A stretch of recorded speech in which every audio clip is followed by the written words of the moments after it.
Assalamualaikum warahmatullahi wabarakatuh. Alhamdulillah alladzi bi ni'matihi tatimmus shalihat. Segala puja dan puji hanya milik Allah Subhanahu wa taala, yang karena nikmat Allah Subhanahu wa taala segala kebaikan menjadi sempurna. Yang karena rahmat Allah Subhanahu wa taala segala niat baik hamba bisa terlaksana. Allahumma salli wa sallim wa zid wa barik wa an'im ala sayyidina wa maulana Muhammadin sallallahu alaihi wasallam wa ala alihi wa ashabihi wa man tabi'ahum bi ihsanin ila yaumiddin. Ya Allah, semoga salawat dan salam, kenikmatan dan keberkahan senantiasa Engkau curahkan untuk hamba kekasih-Mu, untuk Nabi kita yang tercinta Muhammad bin Abdullah alaihi salatu wassalam. Semoga bersambung kepada para sahabat beliau, kepada keluarga Nabi sallallahu alaihi wasallam yang telah Allah berikan hidayah Islam kepada mereka, dan semoga bersambung kepada para sahabat Nabi sallallahu alaihi wasallam dan kepada seluruh kaum muslimin yang mengikuti para sahabat di dalam kebaikan. Jamaah rahimani wa rahimakumullah.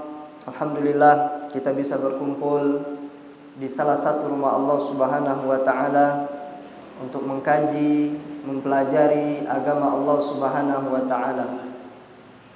Nabi sallallahu alaihi wasallam beliau mengatakan, "Talabul ilmi fariidatun ala kulli muslimin wa muslimatin." Menuntut ilmu adalah sebuah kewajiban, wajib bagi setiap muslim dan muslimah. Maka para lelaki, para suami yang menuntut ilmu juga punya kewajiban mengajarkan kepada istri-istri mereka. Demikian juga kepada anak-anak kita.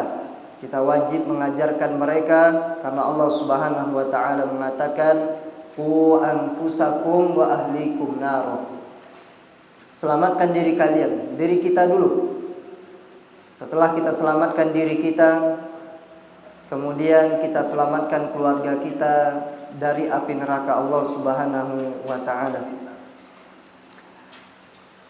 Materi kita pada malam hari ini insyaallah ta'ala yaitu apa judulnya? Keluarga bahagia tanpa KDRT. Judul ini sempat saya pikirkan apa judul yang bagus. Nah, karena pernah terjadi satu kasus beberapa pekan yang lalu, bahwasannya ada kasus suami melakukan KDRT kepada seorang istrinya. Dan itu dilakukan bukan hanya 1 bulan, 2 tahun, 3 tahun, tidak, tapi 5 tahun. Bayangkan bagaimana rasa sakit zohirnya, sakit fisiknya, yaitu fisik istri, dan demikian juga sakit batinnya. Bayangkan dia tanggung selama 5 tahun. Na'udzubillahi min dzalik. Kita akan mempelajari bagaimana cara mendidik istri yang benar. Karena kita di dalam agama Islam ini sudah diatur oleh Allah Subhanahu wa taala sedemikian rupa. Sudah diatur oleh Allah Subhanahu wa taala. Jamaah rahimani wa rahimakumullah, pernikahan adalah di antara salah satu tanda kebesaran Allah Subhanahu wa taala. Pernikahan adalah ibadah. Allah mengatakan di dalam surat Ar-Rum ayat 21, sebuah ayat yang sering dibaca ketika berlangsungnya akad pernikahan. Allah mengatakan, "Wa min ayatihi an khalaqalakum min anfusikum." Di antara tanda-tanda kebesaran Allah Subhanahu wa taala, Allah menciptakan untuk kita istri-istri dari manusia. Jadi Allah jadikan istri kita itu dari manusia, dari diri kita. Litaskunu ilaiha, agar kalian tenang. Adanya istri membuat kita tenang. Wa ja'ala bainakum mawaddatan wa rahmah, dan Allah jadikan di antara pasangan suami istri rasa cinta dan kasih sayang. Itulah pernikahan. Ada rasa cinta dan kasih sayang, agar kita tenang berada di sisi istri kita. Inna fi dzalika laayatin liqaumi yatafakkarun. Dan pada demikian itu terdapat tanda-tanda kebesaran Allah bagi kaum yang berfikir. Nah, di sini Allah Subhanahu wa taala menjadikan pernikahan merupakan salah satu tanda kebesaran Allah Subhanahu wa taala. Allah jadikan agar kita tenang di dalamnya. Dan ini menunjukkan bahwasannya Allah Subhanahu wa taala memiliki kekuasaan. Allah mampu menyatukan dua insan, mungkin berbeda sukunya, berbeda bahasanya, akan tetapi Allah Subhanahu wa taala memiliki kekuasaan. Allah berkuasa menjadikan dua pasang itu saling mencintai. Fa'aujaba ta'zima hadhil ayah, dan Allah wajibkan bagi kita untuk mengagungkan tanda kebesaran Allah. Pernikahan, tanda kebesaran Allah Subhanahu wa taala. Dan Allah mewajibkan untuk menjaga ikatan ini, dijaga, bukan diputuskan. Itu pernikahan. Allah wajibkan kita untuk menjaga ikatan ini. Alladzi rabatallahu bihi bainaz zawjain, yang Allah ikat dengan pernikahan antara pasangan suami istri. Nah, ini jelas bagi kita semua bahwasannya pernikahan adalah amanah yang harus kita jaga. Adalah ibadah yang besar dari Allah Subhanahu wa taala, dan pernikahan adalah membuat kita senang antara pasangan suami dan istri. Setelah terjadi pernikahan, setelah berjalan sekian lama pernikahan, kalau sehari dua hari pasti masih akur. 1 bulan, 2 bulan, setahun masih akur mungkin. Tapi setelah itu tentunya pasangan suami istri akan dihadapkan dengan berbagai macam masalah, akan dihadapkan dengan berbagai macam problematika. Nah, masalah dalam rumah tangga. Nah, maka di sini kita akan mengambil satu pembahasan yang bagus dari Syekh Ali Farkuz, seorang ulama yang tinggal di Mesir atau Misra, di Mesir sana. Beliau menyebutkan bagaimana cara mendidik istri. Bagaimana cara mendidik istri. Nah, beliau mengatakan tidak boleh bagi suami untuk membahayakan istrinya. Tidak boleh, apapun bentuknya. Enggak boleh seorang suami membahayakan istrinya tanpa cara yang dibenarkan. Nah, ini sudah jelas. KDRT itu cara yang dibenarkan atau tidak? Jelas enggak dibenarkan. Nah, maka enggak boleh seorang suami membahayakan istrinya tanpa cara yang benar. Enggak boleh. Au yulhiqa bihal adza zulman, atau memberikan gangguan kepada istri dengan cara yang zalim. Itu enggak boleh. Zalim kepada istri itu enggak boleh. Melampaui batas kepada istri tidak boleh. Kita nanti akan sebutkan bagaimana hadis-hadis Nabi SAW memerintahkan bagaimana keluarga kita itu bahagia tanpa kekerasan. Ternyata bisa. Keluarga kita bisa bahagia tanpa adanya kekerasan. Li'annahu idza kana ilhaqud darar, oleh karenanya apabila memberikan gangguan kepada orang lain itu zalim dan dilarang, maka istri kita lebih utama mendapatkan atau menjauhi hal tersebut. Kita menzalimi orang lain, apa hukumnya? Enggak boleh. dilarang kita menzolimi orang lain, maka istri kita lebih utama agar kita tidak menzoliminya. Ini yang harus kita ketahui. Terkadang sebagian suami di luar seperti asal, sebagian suami di luar rumah seperti madu, manis ucapannya. Ketemu sama ustadz, dia ketemu, alhamdulillah ustadz sehat, apa kabar? Ketemu sama kawannya, masya Allah ditraktir. Akan tetapi di dalam rumah kalbasol, seperti bawang merah, perih, pedih ucapannya. Ini sebagian suami. Makanya Nabi SAW, beliau itu baik di luar rumah, lebih baik lagi di dalam rumah. Alaihi salatu wassalam. Nah, ini dijelaskan. Zolim sama orang lain, memukul orang lain saja kita bisa dipenjara, kita bisa dituntut di pengadilan. Maka istri kita lebih utama untuk tidak mendapatkan hal yang demikian. Berdasarkan sabda Nabi SAW yang diriwayatkan dari Tuhannya, berarti ini adalah hadis qudsi. Nah, hadis qudsi itu lafaznya dari Allah Subhanahu wa ta'ala. Allah mengatakan, ya ibadi inni haramtu zulma ala nafsi. Wahai para hambaku semuanya, Allah katakan, aku haramkan kezaliman terhadap diriku, kata Allah. Allah enggak suka kezaliman, dan Allah haramkan perbuatan zalim terhadap diri Allah Subhanahu wa ta'ala.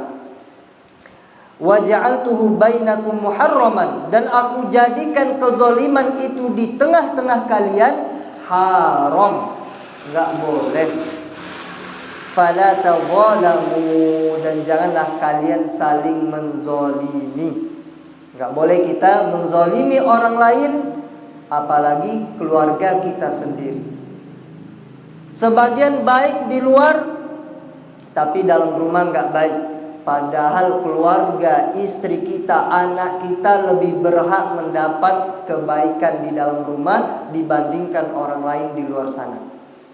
Teman kita traktir, silahkan makan. Tapi kalau istri pengen keluar sore, bang, pengen jalan-jalan bang, pengen rasanya jalan bareng sama anak-anak, dia bilang apa? Enggak, di rumah saja, capek, pulang kerja. Tapi kalau kawannya nelpon, futsal, bismillah, semangat.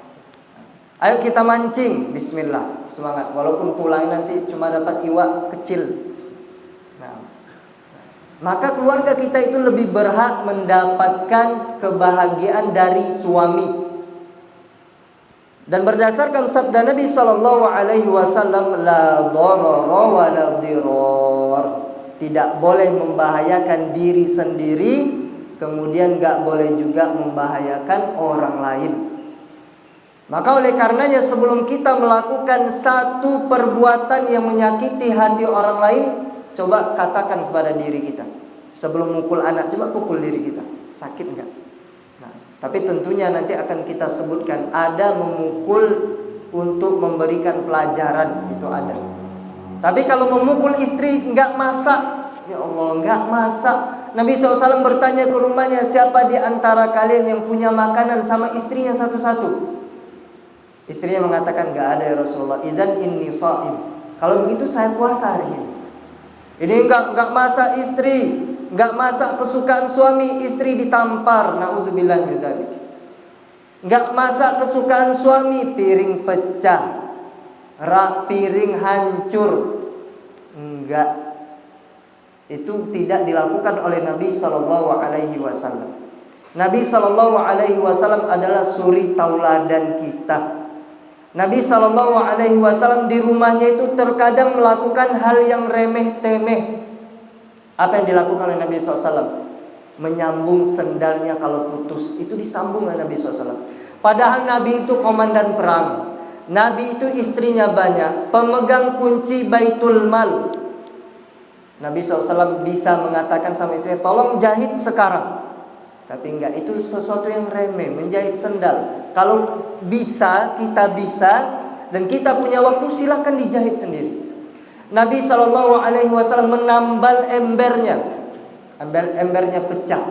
ditambal oleh Nabi Shallallahu Alaihi Wasallam. Beliau jahit baju beliau, pakaian beliau yang robek dijahit oleh Nabi SAW. Padahal beliau adalah panglima jenderal perang. Tapi sebagian sekarang, bagaimana dia di luar, mungkin dia jenderal, mungkin dia orang berpangkat, pulang ke rumah masih seakan-akan dia jenderal. Enggak, engkau itu suami. Engkau itu adalah ayah dari anak-anakmu. Maka kita itu tidak boleh membahayakan orang lain dan membahayakan diri sendiri. Fa inna idrar zawji bi zawjatihi a'zamu zulman wa ashaddu hurmatan. Kalau menyakiti orang lain itu kezaliman, maka menyakiti istri, menyakiti anak-anak itu adalah lebih tinggi tingkat kezalimannya dan keharumannya. Bayangkan, kadang kita saja mukul ayam pun kita nggak berani, bisa kita lempar pakai sandal, nggak mau kita. Nah, kenapa? Nanti menyakitinya. Dia nggak mati tapi jalannya berat sebelah apa istilahnya? Nah, miring-miring jalannya. Nah, nggak boleh. Apalagi istri kita yang selalu melayani kita, masak, dia masak, nyuci piring, ngurus anak. Terlebih-lebih lagi kalau kita memiliki anak kecil baru lahir berapa bulan, istri kita bangun, suami pasti tidur. Kecuali mungkin istri sudah agak kesel, sudah agak jengkel, bang bantuin lah bang, baru kita bangun. Nah, itulah sebagian di antara kita. Lima fihi min munafatin liwujubi qabuli wasiyatin Nabi sallallahu alaihi wasallam. Karena di situ ada bentuk menyelisihi kewajiban Nabi SAW. Nah, ternyata kita berlaku keras, berbuat keras kepada keluarga kita, itu terdapat menyelisihi kewajiban Nabi SAW. Ternyata Nabi ini pernah memberikan wasiat kepada para sahabatnya, yang sebagian kita nggak tahu. Dengan wasiat Nabi SAW pernah disampaikan kepada para sahabat. Nabi SAW mengatakan, Istausu bin nisa'i khairan. Kalian terimalah wasiatku ini. Nah, ini Nabi berwasiat kepada kita. Kalian para suami terimalah wasiatku ini. Apa itu? Yaitu wasiat agar berbuat baik kepada istri-istri kalian. Hadis ini diriwayatkan oleh Imam Al-Bukhari dan Muslim. Berarti hadisnya muttafaqun alaih. Tidak ada lagi hadis yang paling sahih setelah hadis Al-Bukhari dan Muslim. Nah, itu diperintahkan oleh Nabi SAW. Terimalah wasiatku agar kalian berbuat baik kepada istri-istri kalian. Perlakukan istri-istri kalian dengan baik. Kemudian Syekh mengatakan wali munaqadatihi wujuba muasyaratiha bil ma'ruf, dan tentunya perbuatan itu menyelisihi kewajiban seorang suami untuk berbuat baik kepada istrinya. Nah, ini.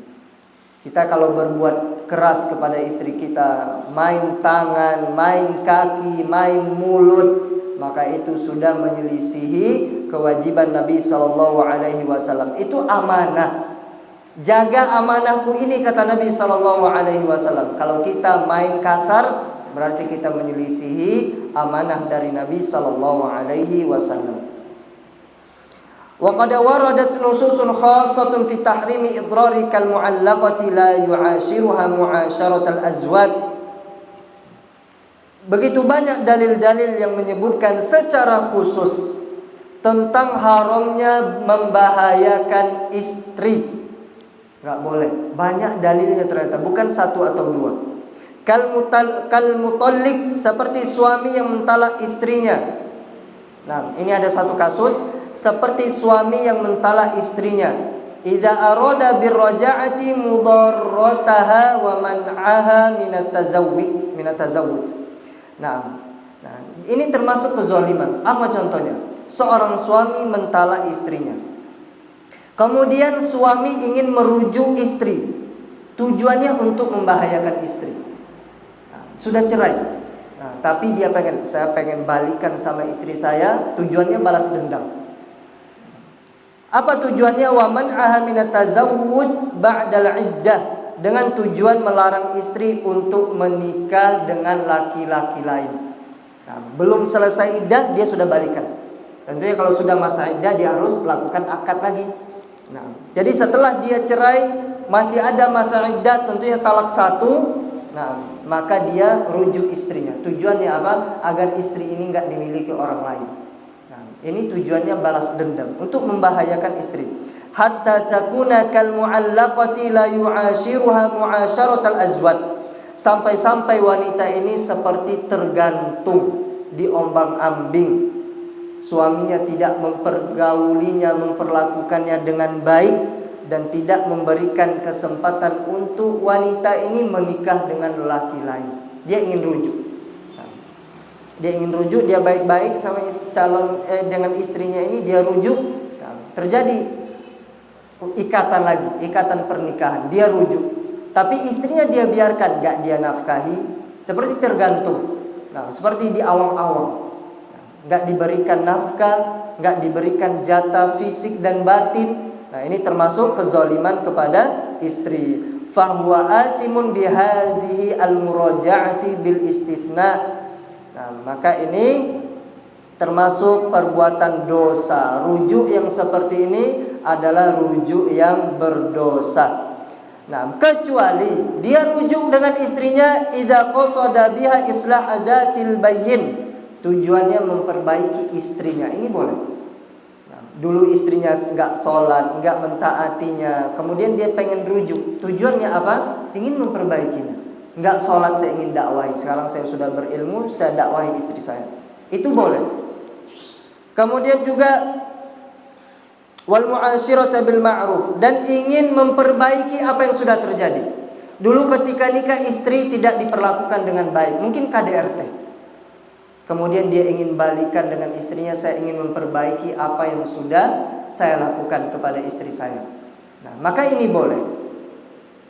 Nah, Allah Subhanahu wa taala mengatakan di dalam surah Al-Baqarah ayat 228, wa bu'ulatuhunna ahaqqu biraddihinna fi dzalika in aradu islaha. Nah, dalam perceraian istri masih di dalam masa iddah, itu yang berhak untuk menikah atau menjalin ikatan pernikahan dengan istri mereka, yaitu suami-suami mereka. Ini yang lebih penting dulu. Nah, jadi suami istri cerai. Nah, siapa yang berhak menjalin hubungan dengannya untuk melakukan hubungan pernikahan lagi? Yaitu suami lamanya. Dengan catatan kata Allah, apabila dalam rujuknya tadi tujuannya adalah memperbaiki, mereka berhak daripada orang lain.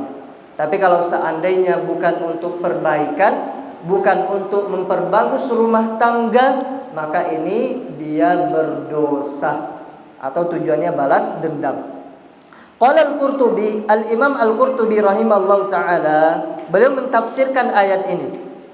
Muwaddihan hadzal makna, beliau menjelaskan ayat ini. Ar-rajulu mandubun ilal muraja'ati. Suami yang sudah mencerai tadi, dia berhak dan dianjurkan untuk rujuk. Nah, suami yang sudah pisah dengan istri tadi, dia dianjurkan untuk rujuk. Ini maksud ayatnya.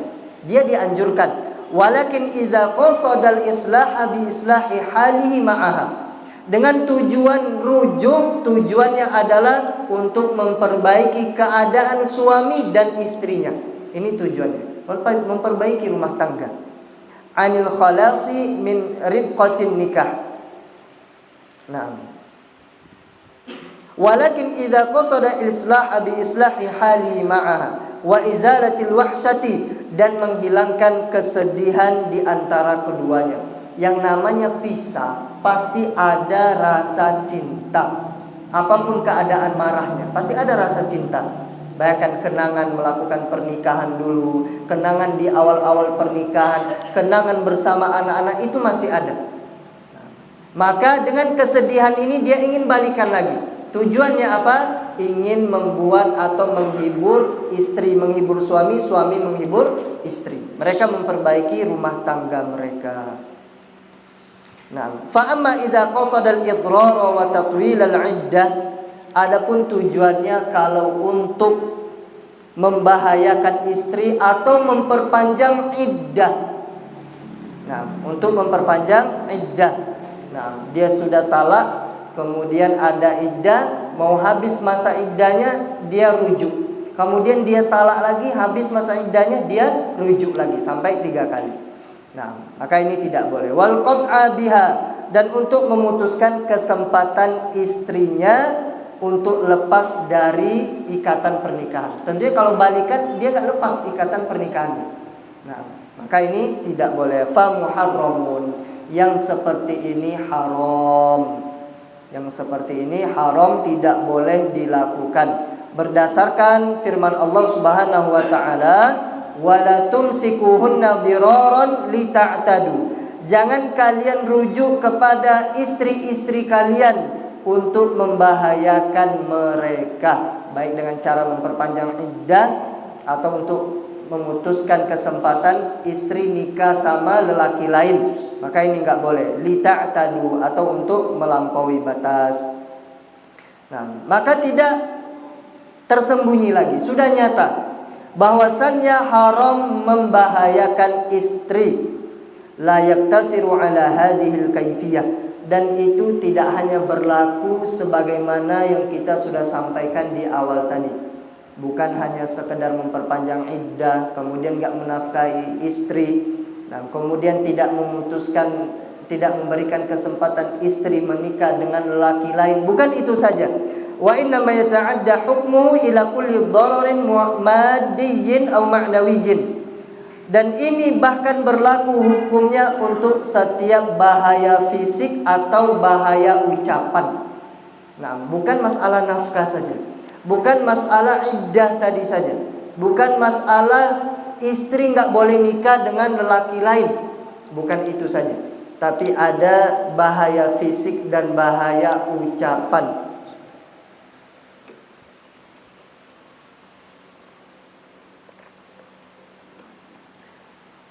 Nah, di antara bentuk bahaya fisik. Nah, ini perlu dicatat ini. Di antara bentuk bahaya fisik. Apa itu bahaya fisik? Idzayatuha bil jaldi. Seorang suami mencambuk istri. Nah, ini bisa kalau tidak mencambuk dengan memukul pakai benda. Ini bentuk bahaya fisik. Atau membahayakan istri dengan menampar istri. Membahayakan istri dengan menampar istri. Na'udzubillahi min dzalik. Atau dengan berbagai macam jenis pukulan secara mutlak. Nah, apapun jenis pukulannya. Tentunya pukulan yang membahayakan istri. Tasaffiyan wantiqaman, tujuannya adalah untuk balas dendam. Mungkin istrinya ngomel, "Bang, kenapa enggak di masjid? Ayolah sholat di masjid." Laki-laki itu sholatnya di masjid. Akhirnya apa? Suami marah, enggak terima. Akhirnya ditampar istrinya. Na'udzubillahi min dzalik. Nah, maka ini enggak boleh. Adapun bahaya apa tadi? Bahaya ucapan. Nah, adapun bahaya ucapan terkadang bisa dengan ucapan. Nah, bahaya ucapan ini, ada beberapa jenis. Nah, terkadang bahaya ucapan itu memang diucapkan atau dengan pandangan. Nah, ini masuk juga kalau bahasa Arabnya itu wad-dararul ma'nawi.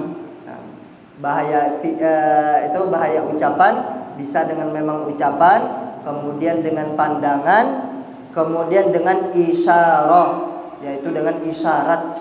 Nah, mungkin dia isyaratnya seperti merendahkan pandangannya, ya Allah. Nah, enggak boleh. Au sukhriyah, atau dengan merendahkan atau dengan menghina, ini enggak boleh. Nah, di antara ucapan yang buruk yaitu wasyatmul masyin, mencaci untuk mempermalukan. Dasar anak si ini, itu nggak boleh. Na'udzubillah, jangan sampai keluar. Nah, dasar anak bapak ini, atau kita bilang nama orang tuanya, si fulan memang nggak benar didikannya. Na'udzubillah, tujuannya untuk mempermalukan istri. Wa adamul mubalati biha, dan tidak memberikan perhatian kepada istri. Istri sakit silakan, pengen ke rumah sakitlah. Nah, sakit iya, turun naik panasnya ya silahkan. Ini adalah bentuk ucapan yang buruk. Wal ihtimami bi sya'niha, dan tidak peduli dengan urusan istri. Istri sudah dapat jajan atau belum, dia enggak nanya. Istri apa keluhan hari ini, dia enggak nanya, dia enggak peduli. Maka ini enggak boleh. Wan nazaru ilaiha bi istighfafin, memandang kepada istri dalam keadaan merendahkan. Ini sudah kita sampaikan tadi. Kemudian watanakus, meremehkan istri. Masakan di warung lebih enak daripada masakan adik di rumah ini. Nah, ini merendahkan, jangan sampai. Nah, ini menyakiti hati istri. Wal abusu, bermuka masam, masuk rumah itu, ya Allah ketemu ini lagi. Ya Allah. Nah, enggak boleh. Wal qatubu fi wajhiha, mengerutkan muka. Nah, nengok sama istrinya. Wa adamul isgha'i ila kalamiha, dan tidak mendengarkan ucapan istri. Ternyata ini termasuk membahayakan istri, menyakiti istri. Nah, enggak mendengarkan. Bang, saya ini tadi dari ini. Oh ya, sambil main HP. Ya. Oh ya. Nah, ini termasuk menyakiti istri. Au tajahulu su'aliha, masa bodoh dengan pertanyaan istri. Bang, mau makan apa hari ini? Nah, dia nggak pikirkan. Nah, atau makanan pasti suami lah yang paling butuh. Mungkin dia nanya, bang, apakah sudah gajian? Dia diam saja.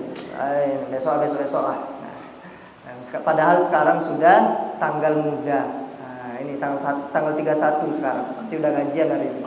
Nah, itu diperhatikan istrinya. Jangan sampai masa bodoh dengan pertanyaan istri. Wa adamu talbiyati talabatiha al-masyru'ah, tidak memenuhi keinginan istri yang seharusnya dipenuhi. Nah, ini termasuk menyakiti istri. Bang, rasanya pengen sate Padang. Ada duit, enggak terlalu capek, kita bisa main futsal, maka seharusnya bisa juga membelikan sate istri. Nah, belikan sate Padang, bang, pengen rasanya nasi uduk pagi-pagi, bang. Nah, atau istri ngomong, bang, lagi capek hari ini, gimana kalau kita enggak masak, kita beli sarapan di luar. Nah, kita penuhi sesuatu yang mubah. Bahkan makanan yang kita berikan kepada mulut istri kita itu terhitung sedekah. Bayangkan. Nah, maka legowo sama istri. Nah, mungkin kita sebagai bos sama karyawan kita legowo. Ya enggak apa-apa, enggak dikerjakan besok saja. Tapi jangan sampai kepada istri kita keras. Nah, ini enggak boleh. Kemudian dan yang semisalnya berupa perbuatan-perbuatan yang menyakiti istri, merendahkan kedudukan istri.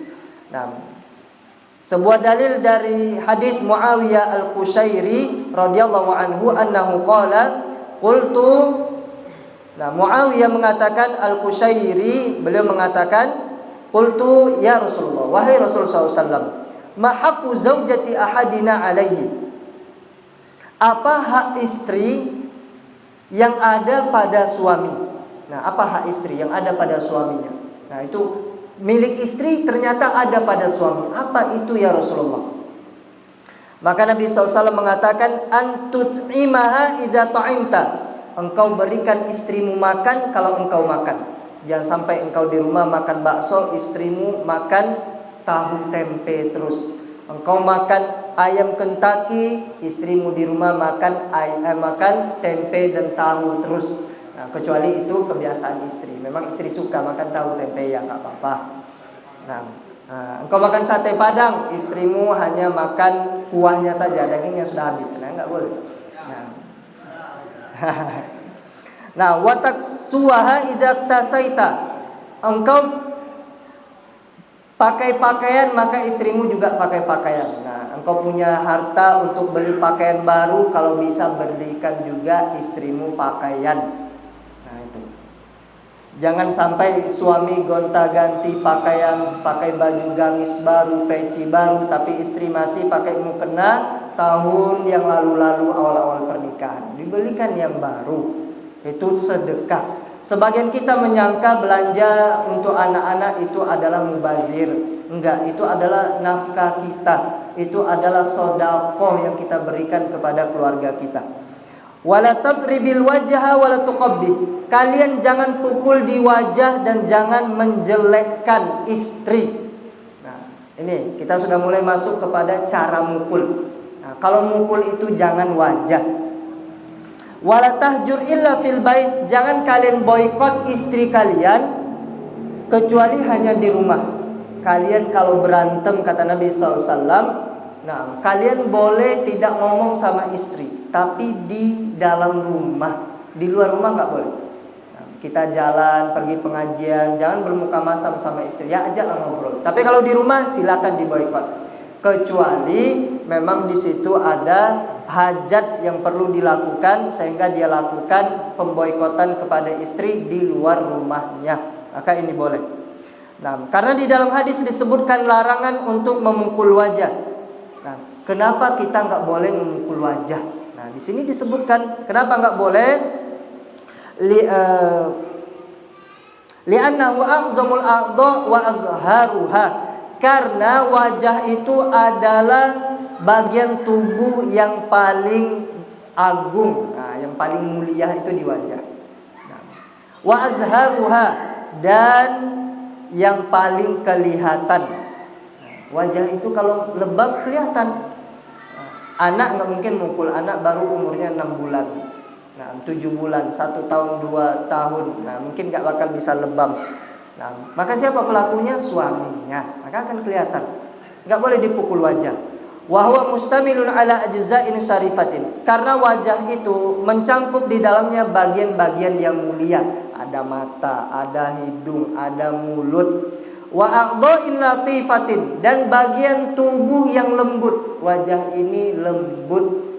Nah, makanya kalau kita nengok fighting, berantem atau ada tinju, nah, mana target mereka? Wajah. Nah, kenapa? Tempat yang lembut di sini. Nah, kalau pukul di sini, pukul di perut, bisa jadi perutnya keras. Nah, atau bahunya keras. Sebuah hadis dari Nabi SAW, beliau mengatakan, apabila kalian hendak memukul, maka jauhilah wajah, jangan pukul wajah. Fa innallaha khalaqa Adam ala suratihi. Allah Subhanahu wa taala menciptakan Adam sebagaimana bentuk Allah. Nah, bagaimana artinya ini? Apakah Nabi Adam sama bentuknya dengan Allah? Tidak.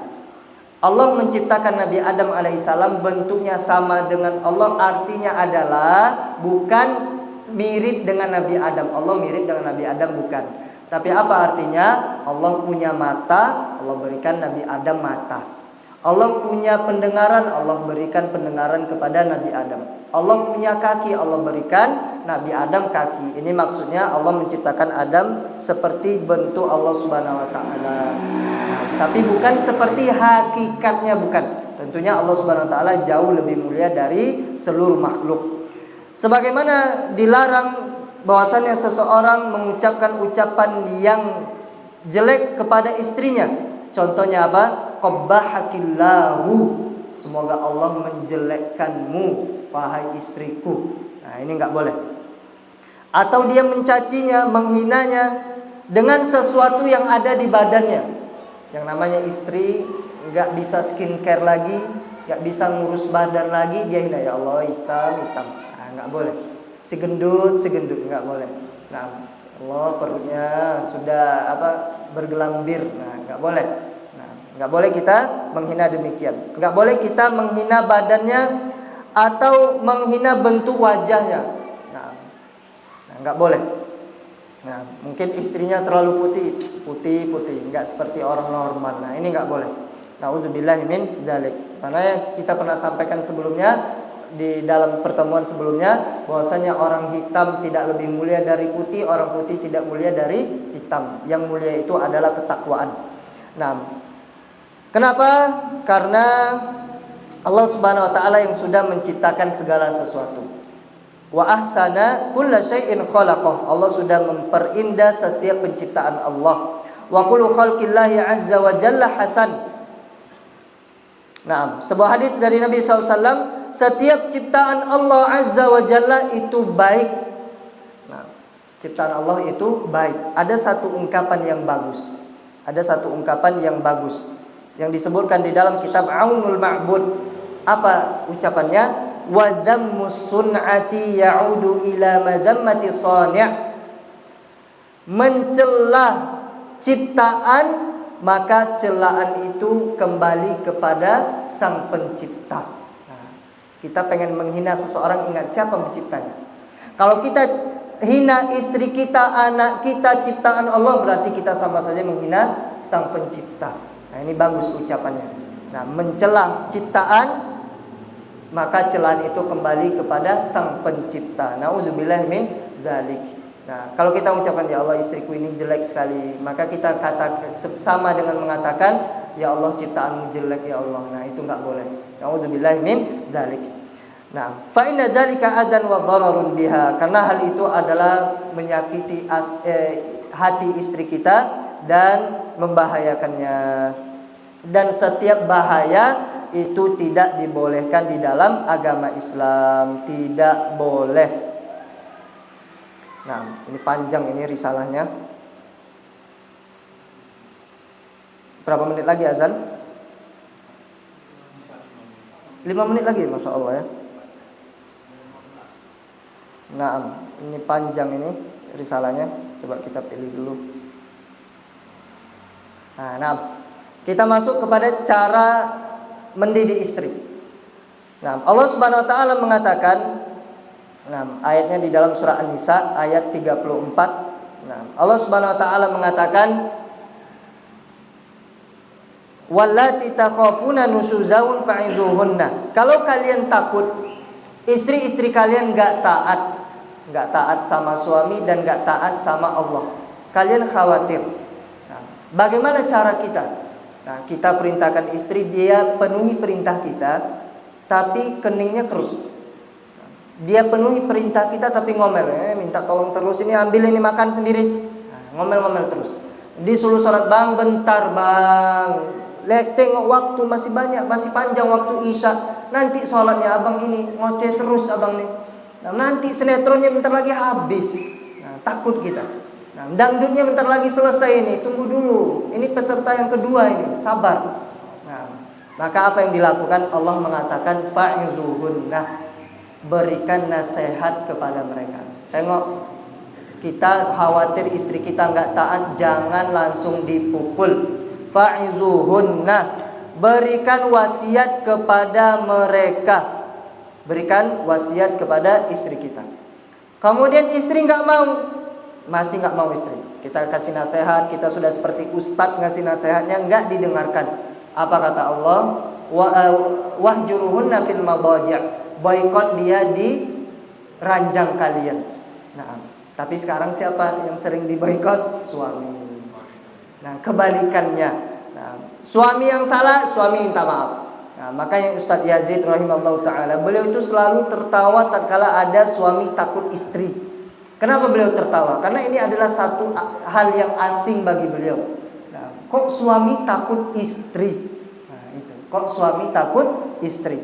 Allah mengatakan kalau kalian di dalam kamar boikot, jangan ajak ngomong. Tapi kalau kita nggak diajak ngomong, kita yang minta maaf. Nah, maka ini sebaliknya. Nah, tapi yang sebenarnya adalah suami yang yang memboikot istri. Kemudian yang ketiga, kalau nggak bisa, masih nggak bisa diboikot, didiamkan, nggak dikasih jajan, tapi ternyata dia banyak jajannya dari kita. Nah, penghasilannya lebih banyak dari kita. Nah, nggak ngaruh diboikot. Yang ketiga apa? Pukullah mereka. Nah, pukullah mereka. Nah, maka pukul di sini yaitu pukul yang tidak membahayakan istri, tidak menyakiti istri, tidak membuat gores badan istri. Nah, bagaimana cara mukulnya kira-kira? Nah, mungkin seperti dielus saja. Nah, jangan lagi ya, jangan. Nah, demikian bagaimana agama Islam menjaga istri kita dari kekerasan. Nah, sebenarnya masih panjang ini. Nah, ini baru disampaikan seperempatnya saja. Nah, Allah Ta'ala alam bisawab. Semoga Allah Subhanahu Wa Ta'ala memberkahi keluarga kita dan dijauhkan dari kekerasan di dalam rumah tangga, serta Allah jadikan keluarga kita keluarga yang berjalan di atas sunnah Nabi Sallallahu Alaihi Wasallam dan pemahaman para sahabat Nabi Sallallahu Alaihi Wasallam. Barakallahu fikum jami'an. Mohon maaf kalau ada kesalahan dari penjelasan dari diri pribadi. Tentunya kesalahan itu dari diri pribadi dan dari syaitan. Kebenaran murni dari Allah Subhanahu wa taala dan Rasulnya sallallahu alaihi wasallam. Kita tutup dengan doa kafaratul majlis. Subhanakallahumma wa bihamdika asyhadu an la ilaha illa anta astaghfiruka wa atubu ilaik. Wassalamualaikum warahmatullahi wabarakatuh.